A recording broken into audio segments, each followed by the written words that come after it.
कि किशनगंज लोकसभा में कांग्रेस के जितने भी सांसद आए सब निकम्मे आए मेरे होशो हवास में, मौलाना साहब से लेकर डॉक्टर साहब तक। हाँ, एक बात और, जब मौलाना साहब सांसद थे उन्होंने हमारे अमर विधानसभा के कुछ गांव को गोद लिया था। क्या लिया था? गोद लिया था। पूर्व साहब गोद लिए थे और मौजूदा साहब बच्चा को लेके गोद में खेल रहे हैं, नन्नू नन्नू बाबू बेटा कर रहे हैं। एक गोद लिए और एक गोद में लेके खेल रहा है। नमस्कार, आदाब। अभी हमारे साथ मुसब्बिर परवाना है, इनसे हम बात करेंगे 2024 चुनाव को लेकर। मैं भी कहता हूं कि डॉक्टर जावेद आजाद साहब जैसे लोगों को टिकट नहीं मिलना चाहिए, नहीं मिलना चाहिए। मैं श्रवण कुमार, आप देख रहे हैं सीमांचल टीवी। आपका शुक्रिया कि आप हम तक चलकर आए। सोशल मीडिया से लेकर जमीनी स्तर तक चारों तरफ चुनाव की चर्चा चल रही है। आपका पसंदीदा नेता कौन होगा, या फिर सीमांचल की विकास के लिए, किशनगंज लोकसभा के विकास के लिए, रोजगार के लिए कौन उतर पाएंगे? अब तक मैं अपने होशो हवास में जितने भी सांसद यहाँ पर देखा, मैंने 2 टर्म मरहूम मौलाना असरारुल हक कासमी साहब को देखा और अभी ये मौजूदा सांसद डॉक्टर जावेद आज़ाद साहब को देखा। कोई भी इस लोकसभा के लिए बेहतर नहीं कर पाए, सारे के सारे निकम्मा साबित होके गए। पूर्व सांसद मरहूम मौलाना असरारुल हक कासमी साहब, वो क्या करके गए किशनगंज के लिए? उनकी सरकार रही, सरकार में रहे वो, सिवाय जलसों में तकरीर के अलावा क्या करके? आपको मैं बताऊं मौजूदा सांसद के बारे में? एक बताइए आप। शायद आपको पता होगा, सोशल मीडिया में मैंने इस चीज़ को लिखा था। एक पैन कार्ड सुधार करने के लिए एक फॉर्म में सिग्नेचर लगता है, सांसद या विधायक का। वो बोलते हैं अभी पार्टी की तरफ से हम लोग को किसी भी चीज़ में सिग्नेचर करने के लिए मना किया। अरे मुसव्विर जैसा एक्टिव लोगों का एक सिग्नेचर नहीं कर सकते हैं आप कहते हैं पार्टी ने मना किया? तो आम लोगों का, गरीब जाहिल लोगों का क्या होगा जिसको कुछ पता ना हो? ऐसे लोगों के साथ क्या होता होगा? सरवन साहब, लोकसभा में कैंडिडेट मेरा पसंदीदा कौन है ये बाद में बात करेंगे, लेकिन आप लोगों की भी जिम्मेदारी है। यहाँ की बदहाली का जितना जिम्मेदार यहाँ का सांसद और नेतागण है, उतनी जिम्मेदारी आप लोगों पर भी है, उतना जिम्मेदार आप लोग भी हैं। हम इसी पंचायत शीशाबादी से हैं, आप भी हैं। परापुरिया में जाइए आप, कब से वो पुल बन रहा है? क्या सिर्फ विधायक को कोसने से पुल बन जाएगा? क्या एक सांसद की जिम्मेदारी नहीं है? लोग तो चारों तरफ सिर्फ विधायक को ही घेर लेते हैं कि आखिर इस विधानसभा के आप विधायक हैं लेकिन पुल नहीं बन रहे हैं, और एमपी तक आवाज़ नहीं उठता है, सरकार तक आवाज़ नहीं उठता है। सिर्फ एक विधायक को घेरने से, उनको कोसने से, उनको गालियां देने से काम नहीं होगा। आज अमोर विधानसभा में कई पुलें हैं। खाड़ी पुल, क्या इसका जिम्मेदार सिर्फ अख्तरुल ईमान साहब हैं? अख्तरुल ईमान साहब सिर्फ इसका जिम्मेदार नहीं है। इससे पहले 2 टर्म सांसद रहे मौलाना असरारुल हक कासमी साहब, वो भी इसका जिम्मेदार है। आज मौजूदा सांसद जो है वो भी उसका जिम्मेदार है। इससे पहले यहाँ पर 35 साल तक अमोर विधानसभा में पूर्व विधायक अब्दुल जलील मस्तान साहब राज किए, इनका जिम्मेदार वो भी है। सबको चाहिए वोट। और जनता से जब हम लोग सवाल करते हैं, जनता से जब पूछा जाता है तो जनता खुल के बोलना नहीं चाहता है। इस तरह के मूवमेंट हो जाते हैं और वो लोग बोलना नहीं चाहता है। कहीं ना कहीं लापरवाही जनता की भी है। देखिए, ये जो नहीं बोलना चाहते हैं ये लोग हैं। मुसव्विर का नाम डरपोक नहीं है। मेरा भाई इस पंचायत का प्रतिनिधि है, जफर इकबाल मुखिया है। वो कल गलत करेगा, वो कल खिलाफ चलेगा पंचायत के लोगों का, या वो कल किसी गलत चीज़ को इख्तियार कर लेगा। मैं उनका भाई हूं तो क्या हुआ, मेरी भी जिम्मेदारी है। कल मैं अपने भाई के भी खिलाफ खड़ा होकर के कहूँगा कि भाई आप मेरा भाई बाद में, लेकिन मैं भी इस पंचायत का नागरिक हूँ, आप गलत कर रहे हैं। बिल्कुल कह सकते हैं। लोगों को आवाज़ उठानी चाहिए, जो सच है, जो हक है वो बोलनी चाहिए। सरवन साहब, आप बताइए, खाड़ी पुल यहाँ का बहुत बड़ा मुद्दा है, रसीली पुल यहाँ का बहुत बड़ा मुद्दा है। अमोर विधानसभा बिहार में 243 विधानसभा है, सबसे पिछड़ा विधानसभा का नाम अमोर विधानसभा। अमोर विधानसभा में सिर्फ मौजूदा विधायक जो अख्तरुल ईमान, उनको कोसने से नहीं होगा। सरकार में सदियों तक यहाँ के पूर्व विधायक रहा, सत्ता का मलय पूर्व विधायक रहा, क्या उनकी जिम्मेदारी नहीं है?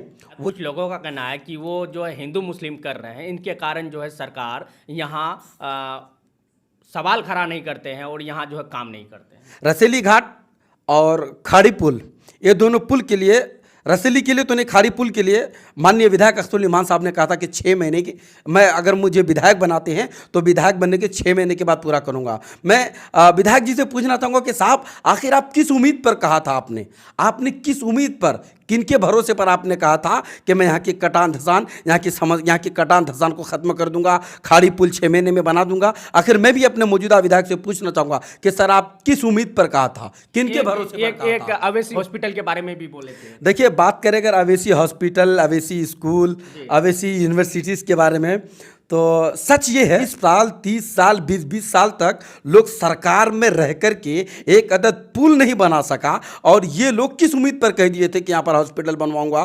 किस उम्मीद पर कह दिए थे हॉस्पिटल बनवाऊंगा, स्कूल बनवाऊंगा? मुझे समझ में नहीं आ रहा इतने बड़े बड़े वादे क्यों किए? आखिर कहाँ से, किन की उम्मीदों पर, किन के भरोसे पर? मैं पूछना चाहता हूँ सदर बिहार जनाब अख्तरुल इमान साहब से कि सर आखिर इतने बड़े बड़े वादे किन की उम्मीदों पर की गई थी? सांसद के रूप में लोग उनको देखना पसंद करते हैं।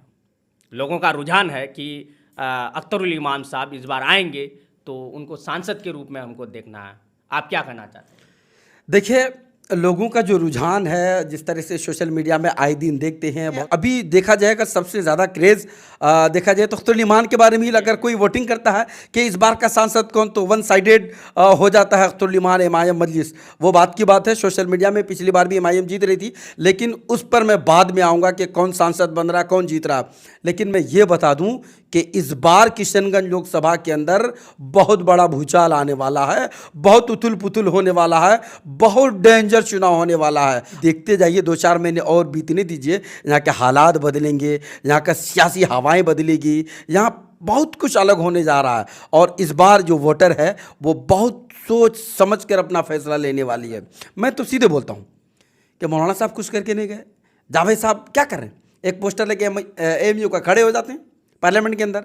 अरे साहब, आपको लोगों ने चुन के भेजा, आप पार्लियामेंट के अंदर एक पोस्टर लेके कोने में खड़े हो जाते हैं। हम तो बिना चुने पार्लियामेंट के ऊपर खड़े हैं, बिना चुने हुए हम पार्लियामेंट के ऊपर खड़े रहते हैं। वो कोई बड़ी बात नहीं है, ये पोस्टरबाजी करने से नहीं होगा। सदियों से डॉक्टर जावेद आज़ाद साहब विधायक रहे कांग्रेस पार्टी में, सेंट्रल में उनकी सरकार रही, तब तो वो एमयू के लिए कुछ नहीं कर पाया। आज लोगों को बेवकूफ़ बना रहे।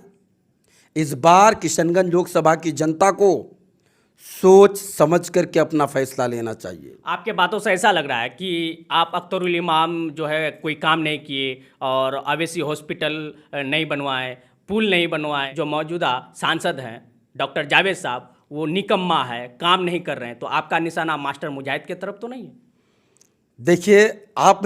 देखिए, पत्रकार लोग बड़े चालाक होते हैं, बड़े चालाक होते हैं। कटान धसान का वादा था, कटान धसान तो है ही है जी, बिल्कुल है। खाड़ी पुल का मुद्दा था, खाड़ी पुल भी नहीं बना। जितने यहाँ पर आए पूर्व में और अब, मौलाना साहब से लेकर डॉक्टर साहब तक, अब तो निकम्मे साबित हुए। क्या दिया लोकसभा, किशनगंज लोकसभा को ये लोग? रही सवाल मेरा निशाना मास्टर मुजाहिद साहब की तरफ, मैं आपको ये नहीं बता सकता कि मेरा निशाना किधर है, मैं किसको सपोर्ट करूँगा, मैं किसकी हिमायत में हूँ। मैं एक चीज़ आपको ये बता देना चाहूँगा, आज सोशल मीडिया में 3 नाम चल रहा है, मौजूदा सांसद और सदर बिहार अख्तरुल इमान साहब एमआईएम से, और मास्टर मुजाहिद साहब के बारे में सोशल मीडिया में आए दिन देखते हैं, इंटरव्यूज़ चलता है। किशनगंज लोकसभा में फ़िलहाल इस बार का चुनाव में उतना आसान कांग्रेस के लिए भी नहीं होगा, तो एमआईएम के लिए भी नहीं होगा। रही सवाल मास्टर मुजाहिद साहब चुनाव लड़ते हैं तो आखिर किस पार्टी से लड़ रहे हैं? वो घोषणा भी नहीं किए हैं कि हम किस पार्टी से लड़ेंगे। मैं वही कह रहा हूँ, मेरी बात सुने आप। मास्टर मुजाहिद साहब चुनाव लड़ेंगे तो किस पार्टी से? क्षेत्र में, लोकसभा क्षेत्र के अंदर सर्वे कराया जाए तो सर्वे में उनका टिकट कट सकता है मौजूदा सांसद का, क्योंकि जनता उनसे बहुत नाराज है, जनता में बहुत आक्रोश है, बहुत गुस्से में है जनता मौजूदा सांसद को लेकर। उतना आसान इस बार नहीं है। कोई ये सोच रहा है कि यहाँ पर तो एक सिंबल है, ये है ना हाथ छाप, बस हाथ के नाम पर सब पार है। इस बार उतना आसान नहीं है, इस बार उतना आसान नहीं है। रही सवाल एमआईएम के लिए भी उतना आसान नहीं है। और रही सवाल आप बात करें मास्टर मुजाहिद साहब, मैं तो अब तक सुना नहीं हूँ उन्होंने किसी अपने इंटरव्यू में भी नहीं कहा कि मैं लोकसभा चुनाव लड़ूंगा। हाँ, हालांकि पिछले कई दिन पहले मैं उनका एक इंटरव्यू देखा, सर्वे के बारे में वो बोल रहे थे, पार्टी सर्वे करा ले, अच्छी बात है। महागठबंधन में है वो, अगर महागठबंधन उनको टिकट देती है वो भी लड़े। लेकिन इस बार यहाँ की जनता जो है ना फेरे में पड़ गई है कि आखिर यहाँ की जनता करे क्या। बोले तोग दोही तो निकम्मा तो काम नहीं करो, इस वाग दोही तो वो निकम्मा वो काम नहीं करो। अच्छा ये काम कर, इजा बार सबको सोचते पहले, सोचे समझे कुछ अलग करवा है तो कुछ ऐसा ही चल रहा है। आजकल जो अभी सोशल मीडिया में फिलहाल अभी चल रहे हैं, विधायक तौसीफ साहब बोल रहे हैं कि लोकसभा की जो चुनाव होगी और टिकट जो मिलना है तो कांग्रेस को ही मिलना है और किसी अन्य पार्टी को नहीं मिल सकता। मैं भी कहता हूं जी कि डॉक्टर जावेद आजाद साहब जैसे लोगों को टिकट नहीं मिलना चाहिए, नहीं मिलना चाहिए। कांग्रेस को दूसरा ऑप्शन चुनना चाहिए, दूसरा ऑप्शन चुनना चाहिए। तौसीफ साहब हैं, मैंने उनका इंटरव्यू देखा केडीबी में, वो कह रहे हैं कि अगर मुझे पार्टी टिकट देती है तो ये मैं नहीं कहता हूं, यहाँ की आवाम, यहाँ की जनता कह रही है कि डबल वोट से मैं जीतूंगा, ये उनका मामला है। लेकिन तौसीफ साहब को ये भी नहीं भूलना चाहिए कि अभी एमएलसी का चुनाव अभी कुछ महीने पहले हुआ है, 181 वोट आया उनको, 200 भी नहीं आया। एमएलसी का कैंडिडेट थे वो, 200 वोट भी उनको नहीं आया। अब पता नहीं वो भी अब किस हवे में बोल रहे हैं कि धुना वोट से जीतूंगा, अब पता नहीं क्या मामला है। और रही सवाल मस्तान साहब की जो जहाँ तक बात है, 35 साल अमोर विधानसभा में विधायक रह के, मंत्री रह करके विधानसभा के हालात को नहीं बदल पाया, अपने घर के बाजू में 2 किलोमीटर दूर पर एक खाड़ी पुल नहीं बनवा पाया, ऐसे लोगों को सांसद बनाने की बात करते हैं। मस्तान साहब जैसे लोग सांसद बनेंगे हैं, जो 35 साल विधायक रह करके अमोर विधानसभा का नैया डुबा दिया, गड़क कर दिया अमोर विधानसभा को, फिर ऐसे लोगों को पार्टी टिकट। मस्तान साहब बपूती समझ लिए थे यहाँ के लोगों को, बाप दादो छाप हाथ छाप, और इस बार यहाँ की जनता ने उनको अकल ठिकाने लगा दी। सीमांचल में बांग्लादेशी घुसपैठियाँ हैं और यहाँ हिंदू मुस्लिम करके जो है वोट लिया जाता है, पैसे पे वोट लिया जाता है। इसके कारण सीमांचल में विकास नहीं होता है, पुल पुलिया नहीं बनता है, नदी कटाव की रोक नहीं होती है, यहाँ पे शिक्षा की बात नहीं होती है, स्कूल की बात नहीं होती है। क्या ये सच्चाई है? मैं बता दूं, अच्छा सवाल किया आपने, बहुत अच्छा सवाल किया अभी आपने मुझे, बहुत अच्छा। इसके लिए मैं एक बार आपको सैल्यूट करता हूं साहब, बहुत अच्छा सवाल किया। शुक्रिया। यहाँ के नेताओं में सबसे बड़ी कमी ये है कि यहाँ के नेता विकास पर बात नहीं करना चाहिए, शिक्षा पर बात नहीं करना चाहिए। यहाँ के नेता हमेशा अपने विपक्ष के अपोजिशन के नेताओं को नीचा दिखाने का काम करते हैं, उनको सिर्फ नीचा दिखाने की बात करते हैं। मैं तो ये कहता हूं जायसवाल साहब और भाजपा के नेताओं को कि जितनी किशनगंज में बांग्लादेशी घुसपैठियां हैं, घुसपैठिए लोग हैं, सरकार आपकी है, सत्ता में आप हैं, सरकार आपकी, दरबार आपका, पत्रकार आपका, मीडिया आपका, सब तो आपका। आइए साहब, एक एक को चिन्हित करके निकालिए, और जब एक एक को चिन्हित करने के लिए जाइएगा तो सबसे पहले लाइन में खड़ा मुसव्विर रहेगा, आपसे आगे आगे मुसव्विर चलेगा। निकालो कौन है? यहाँ कुछ नहीं है, एक भी घुसपैठिए नहीं है यहाँ पर। सिर्फ सीमांचल को, किशनगंज लोकसभा को ये लोग सियासत चमकाने का, अपनी सियासत को चमकाने का एक अड्डा बना लिया है। आपको कड़वा सवाल पूछा गया, लेकिन आप बिना सोचे समझे उनका सामना किए और जवाब दिए। आप एक चीज़ बोल दीजिए कि यहाँ के जो लोकसभा की जो चुनाव होगी तो अच्छा लीडर, जनता के उम्मीद में उतरने वाले कौन रहे? आगे चुनाव है, आपको बोलना है। हाँ आगे चुनाव है, हम बोल तो रहे हैं। जी। आगे चुनाव है, जब बरसात आता है तो जानते हैं ना, मेंढक बेबू शुरू कर देता है, तो अभी चुनाव है, अब सब दौड़ेंगे, सब निकलेंगे।